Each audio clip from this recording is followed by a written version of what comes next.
우리 주변에는 학생들이 있습니다. 우리의 자녀들, 손자, 손녀들, 아니면 옆집의 아이가 학생일 수도 있습니다. 그런데 학생이 하는 일이 뭡니까? 정답은 공부죠. 학생은 공부하는 겁니다. 물론 이렇게 말씀하시는 분들도 있을 겁니다. 야, 학생 때 놀지 언제 안 놀아? 그것도 일리가 있는 말이기도 하죠. 하지만 그렇다고 해서 학생은 노는 사람들이다, 이렇게 말하기는 좀 부담이 있지 않습니까? 심지어 놀면서 공부 잘하는 학생도 있기는 있습니다. 아무리 그렇더라도 결국 학생은 공식적으로는 공부하는 사람들이다, 이렇게 말할 수밖에 없습니다. 공부를 하면은 무엇인가를 배우게 되어 있습니다. 배우면 또 피해갈 수 없는, 반드시 거쳐야 하는 과정이 있죠. 여러분이 좋아하시는 시험이 있습니다. 시험이라는 게 굉장히 다양합니다. 형태나 방법은 굉장히 다양하고, 우리가 일반적으로 알고 있는 시험, 이것 외에도 굉장히 시험이 다양합니다. 이 시험은 그야말로 우리가 일반적으로 이야기하는 시험이 가장 가깝기는 합니다. 그래서 이제 스카이캐슬을 보면, 스카이캐슬만 봐도 거기에 나오는 학생들이 뭐가 중요합니까? 시험이 중요합니다. 물론 그 학생들보다도 그 부모님들이 더 관심이 많기는 합니다.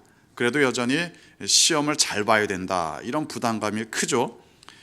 시험 때문에 부담이 아주 큰 학생들도 있습니다. 한 문제라도 더 틀리면 안 된다, 이런 부담감이 있는 학생들도 분명히 있을 겁니다.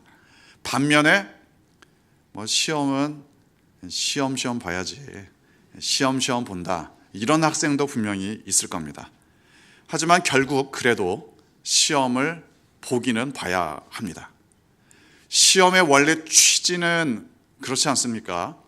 배운 거 얼마나 잘 기억하고 있느냐, 얼마나 잘 소화했느냐, 그래서 얼마나 잘 활용할 수 있느냐, 이런 것들을 시험을 통해서 평가합니다. 우리가 전통적으로 말하는 시험지를 가지고 보는 시험, 그것으로 시험을 볼 수도 있죠. 아니면 여러 가지 활동들을 통해서 평가를 해볼 수도 있을 겁니다.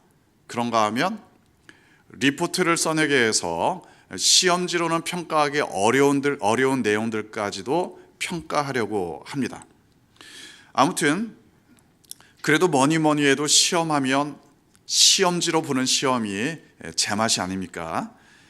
그 시험, 아마 많이 시험을 보신 분들도 있을 거고, 시험을 별로 경험하지 않으신 분들도 있을 겁니다. 그런가 하면 나는 시험을 별로 안 봤지만 내 주변에 시험 보는 사람들을 많이 봤다, 이런 경우도 있을 겁니다. 저 같은 경우만 해도 그렇습니다. 저는 제가 직접 시험을 많이 보기도 했지만 시험 보는 사람들을 옆에서 많이 지켜보기도 했습니다. 제가 이래봬도 과외 교사를 6년간 했습니다. 그리고 그 6년간 20명이 넘는 학생들을 가르치기도 했습니다. 이제는 실력이 안 돼서 더 이상 못 가르칩니다. 저희 아이들이 저에게 물어보는 문제들만 해도 제가 헷갈려서 잘 대답을 못 해줍니다. 아무튼 이제 제가 직접 경험하기도 하고 또 많이 옆에서 지켜보기도 했는데, 결론이 그렇습니다.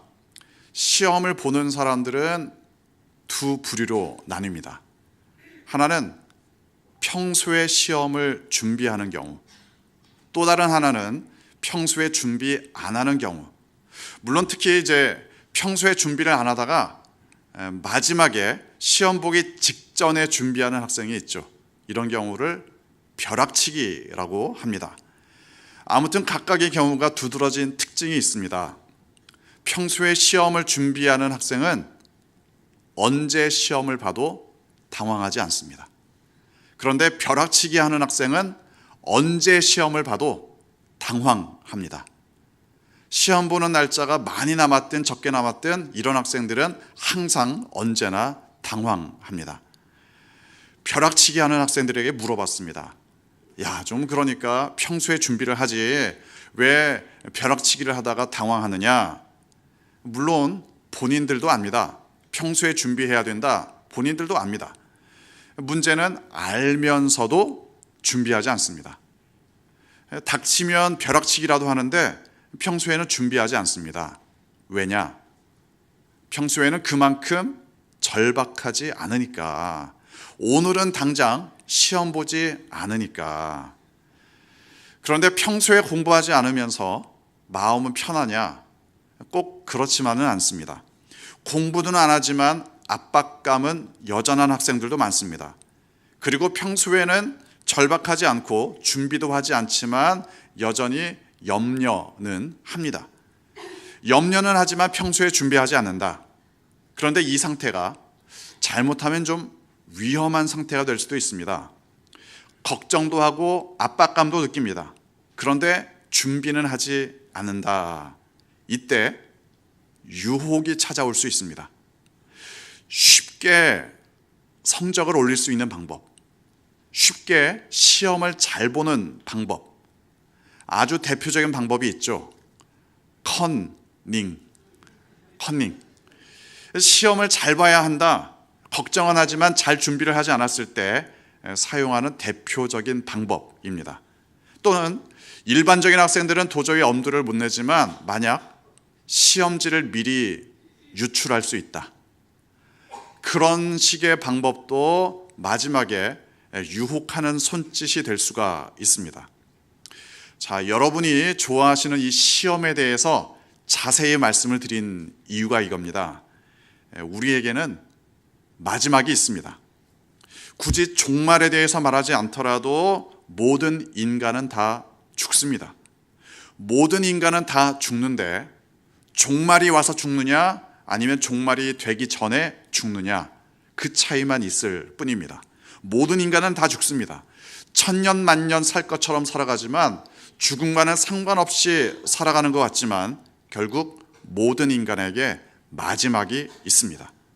그리고 그 마지막은 모든 인간에게 있어서 최종 시험입니다.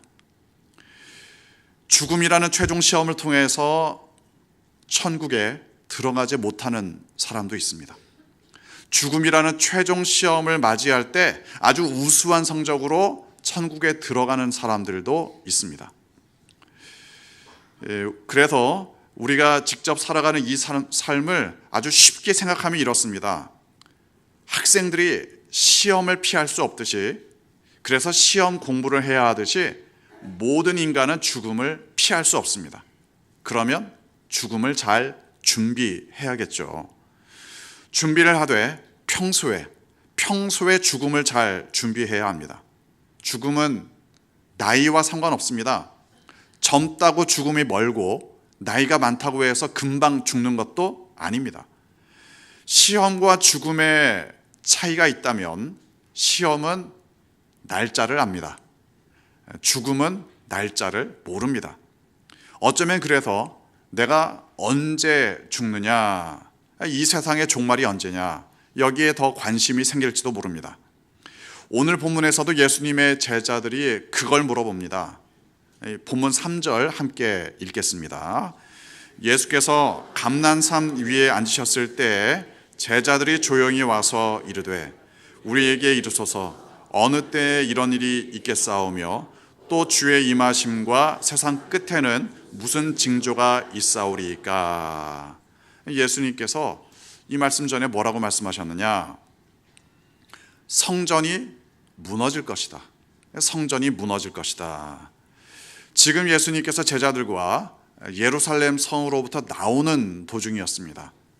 예루살렘 성전은 지금은 남아있지 않습니다. 우리가 흔히 말하는 통곡의 벽 정도만 남아있을 뿐입니다. 그런데 그 당시 예루살렘 성전은 대단히 화려했던 것 같습니다. 제자들이 예수님께 말하죠. 와, 정말 대단하지 않습니까?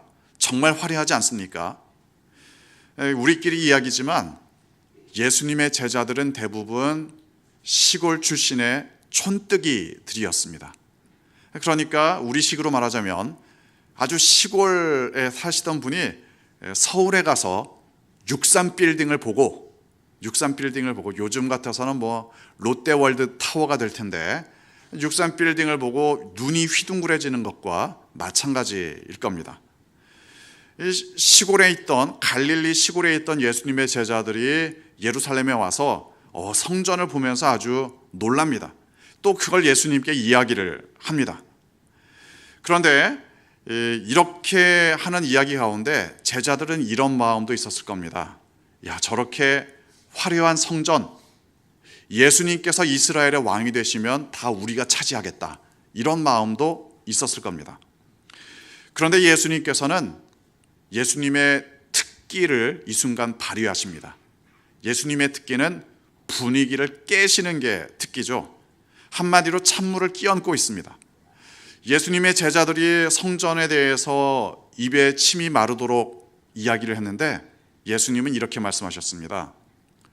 저거 다 무너질 거야. 다 무너질 거야. 돌 위에 돌 하나 남기지 않고 다 무너질 거야. 이쯤 되자 예수님의 제자들은 심각해집니다.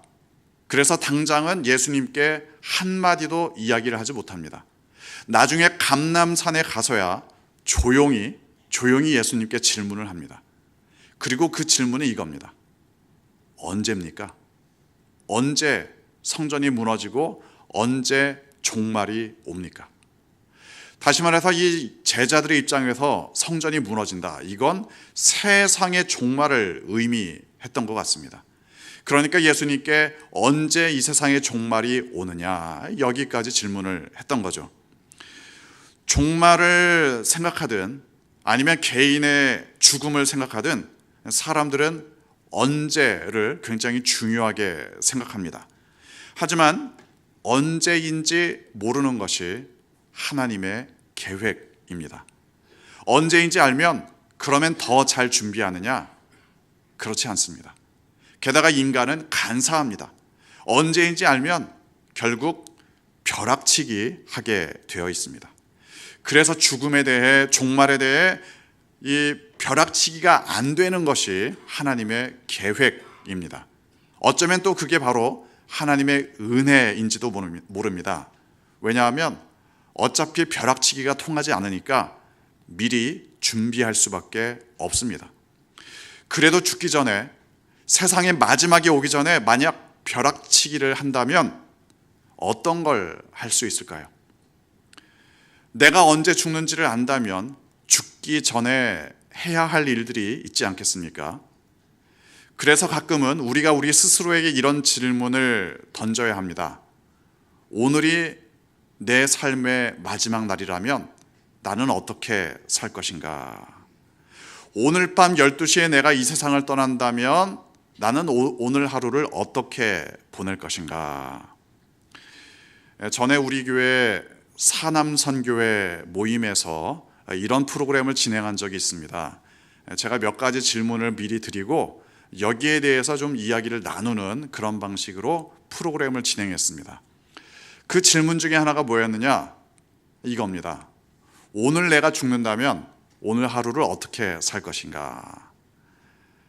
여러 가지 이야기들을 나누어 주셨습니다. 사남선교회 회원들이 뭐라고 대답을 했느냐? 그건 비밀입니다. 그래도 공통적으로 대답하신 내용들이 있습니다. 예를 들어 유서를 쓰겠다. 그런데 이 유서에 대해서 이야기를 꺼내신 분들 중에 공통적으로 이렇게 말씀하신 분들이 있었습니다. 자기 아내에게 이렇게 유서를 쓴다는 거죠. 내가 죽거든 빨리 좋은 남자 만나라. 끝까지 누가 이런 내용을 말씀하셨는지는 밝히지 않겠습니다.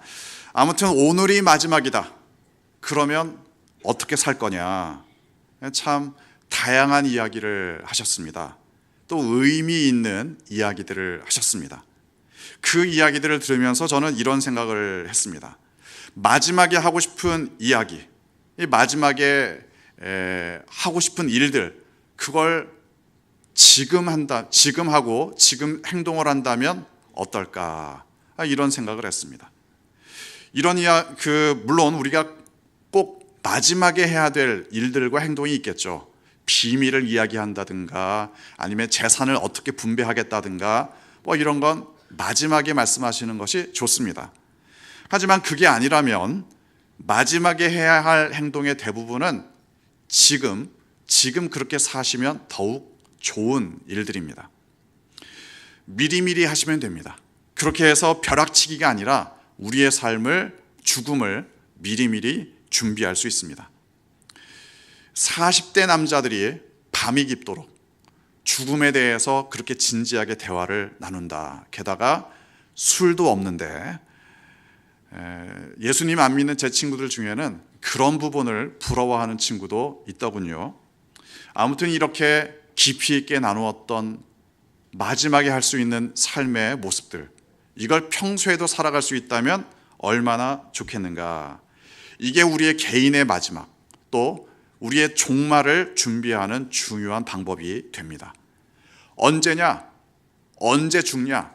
언제 종말이 오냐? 사람들은 여기에 관심이 많습니다. 하지만 언제 죽는지, 언제 종말이 오는지 이것보다도 더 중요한 게 있습니다. 어떻게 살아가느냐? 죽을 때까지, 이 세상의 종말이 올 때까지 내가 어떻게 살아가느냐? 이게 더 중요합니다. 하루를 살아도 나의 죽음을 잘 준비하며 사는 것이 복된 길입니다. 하루를 살아도 주님께서 다시 오실 그 날을 준비하며 사는 것이 그리스도인들의 삶입니다. 어떻게 사느냐? 이게 아니라 언제 끝나냐? 이 질문은 사실 사탄이 좋아하는 질문입니다. 언제 죽느냐? 언제 종말이 오느냐? 여기에 관심을 두다 보면 이 사탄은 사람들을 유혹하는 것이 쉬워집니다. 왜냐하면 인간의 관심을 언제에 집중시키면 사실 사람들의 마음은 더욱 두려워집니다. 언제 죽느냐, 여기에 관심을 갖는다고 해서 두려움이 사라지는 게 아닙니다. 언제 이 세상이 끝나느냐, 언제 내가 죽느냐, 이걸 안다고 해서 두려움이 사라지는 게 아닙니다. 어떻게 살아가야 하느냐, 그래서 하나님께서 기뻐하시는 대로 살아가야, 그래야 두려움이 사라집니다. 그러니까 사탄의 전략은 자꾸만 언제에 관심을 집중시키는 거죠. 그리고 언제에만 관심을 기울이다 보면 더 두려움에 빠집니다. 두려움에 빠지면 사탄은 유혹하기가 더욱 좋은 상태가 됩니다. 많은 이단들이 사탄의 도구가 되는 데에는 바로 이런 이유가 있습니다. 본문 5절 함께 읽겠습니다. 많은 사람이 내 이름으로 와서 이르되 나는 그리스도라 하여 많은 사람을 미혹하리라. 언제 예수님께서 다시 오신다, 또는 내가 바로 그리스도다, 이단들의 대표적인 주장입니다. 이단들이 주장한 대로 예수님이 다시 오셨다면 도대체 예수님이 몇 번이나 다시 오신 겁니까? 셀 수가 없습니다. 이단들의 주장대로라면, 제가 몇 년 전에 본 자료에 의하면 지금 우리나라에만 자칭 예수가 30명이 넘습니다. 그런데 사실 이단들의 주장은 예수님께서 다시 오시는 것에는 진정한 관심이 없습니다. 언제 오신다, 이걸 유혹의 도구로 삼을 뿐입니다. 사람들을 끌어모으는 것이 그들의 관심사입니다. 사람들을 끌어모아서 돈을 내게 하고 자기들이 시키는 대로 살게 하고, 이게 그들의 관심사입니다. 따라서 우리가 살아야 할 진정한 관심사, 주님께서 다시 오실 그날까지 우리가 어떻게 살아야 할 것인가, 여기에는 진정한 관심이 없습니다. 염려를 이용해서, 두려움을 이용해서 오히려 예수님과 멀어지게 만듭니다. 그래서 내가 그리스도다, 이게 사실은 가장 강력한 속임수입니다. 내가 그리스도다, 그러면서 사실은 예수님으로부터 멀어지게 만듭니다. 그리고 여기에 우리가 주의해야 할 부분이 있습니다. 처음에는 속임수에 빠져들었는데 나중에는 자기 자신도 다른 사람들을 속이는 사람이 됩니다. 처음에는 속았는데 나중에는 속인다. 이걸 여러분이 주의해야 합니다. 전에 우리 교회에 오셔서 신천지에 대해 간증하신 분이 계시죠. 신천지에 빠져들었다가 신천지에서 빠져나오신 분의 이야기입니다. 이분이 하셨던 말씀 중에 귀담아 들을 내용이 참 많았습니다. 그 중에 이런 이야기가 있었습니다. 자기가 처음에 신천지에 빠져들 때는 이게 긴가민가 좀 약간 의심이 들었답니다. 그런데 나중에 신천지에서 약간 높은 단계, 자기가 이제는 발을 빼기가 힘든 단계가 되니까 이제는 스스로를 합리화하더라는 거죠.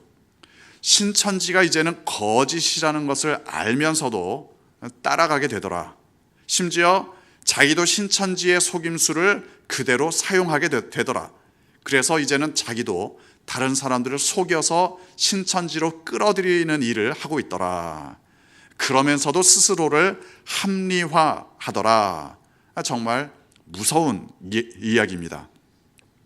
다시 한번 유혹의 단계를 설명합니다. 처음에는 언제 다시 오시느냐, 언제가 마지막이냐, 물론 이걸 궁금해할 수 있습니다. 하지만 여기에만 집중하면 오히려 두려움은 가중됩니다. 두려움이 커지면 사탄의 유혹에 넘어가기가 아주 쉬워집니다. 두려움은 영적인 시야를 좁게 만듭니다. 종말의 두려움만을 주목하면 종말의 진정한 의미를 알 수가 없습니다. 따라서 우리가 던져야 할 질문은 이겁니다. 주님 다시 오실 때까지 주님과 어떻게 하면 동행할 수 있느냐?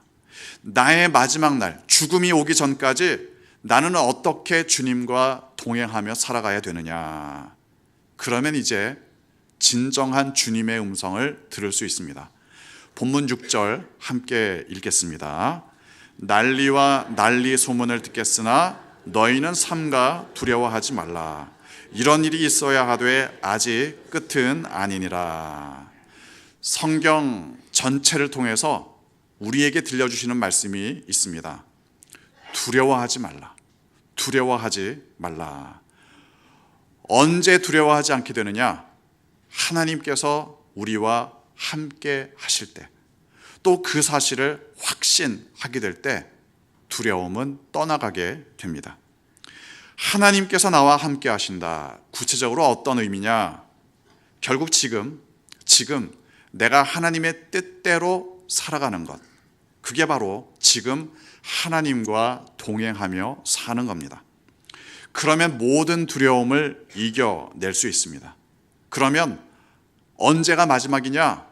나는 언제 죽느냐? 이게 전혀 두렵지가 않습니다. 그게 관심사가 되지도 않습니다. 주님과 동행하면 오늘이 마지막이어도 상관없습니다.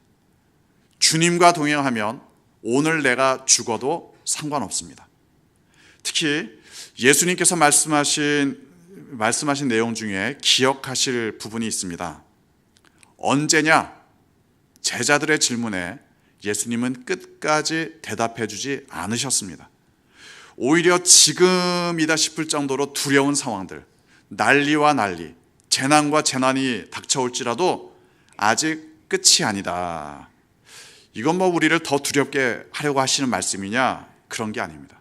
오히려 어떠한 두려울 만한 상황이 찾아와도 두려워하지 않을 방법을 우리에게 알려주셨습니다.